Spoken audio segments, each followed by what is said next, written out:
Tabiatga mehringni ber, bolajon. Ashurali Jo'rayev.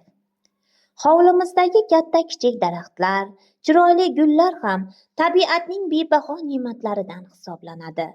Ba'zilar ularni mehr bilan parvarishlaydi, ba'zilar esa beparvolik oqibatida ularga ziyon yetkazadi.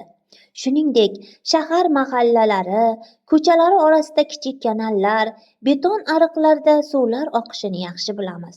Bu shahar iqlimini, ozodaligini yaxshilash bilan birga daraxtlarga, gullarga hayot bag'ishlaydi. Lekin ayrim diyonatsiz odamlar, ba'zan bolalar ham uyidan olib chiqqan axlatni ko'ra bila turib oqar suvga tashlaydilar. Oqibatda suv ifloslanadi. Tiqilib qolgan kanallardan badbo'y hidlar tarqaydi. Bu o'z-o'zidan ayrim kasalliklarning ko'payishiga olib keladi.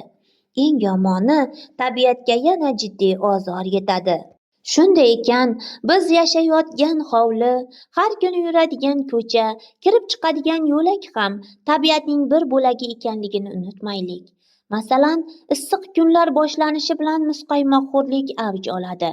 Tarbiya ko'rgan bola muzqaymoq yoki shirinlikning qog'ozini maxsus axlat qutiga tashlaydi. Tarbiyasiz bola esa uni to'g'ri kelgan joyga tashlab, ko'chani iflos qiladi.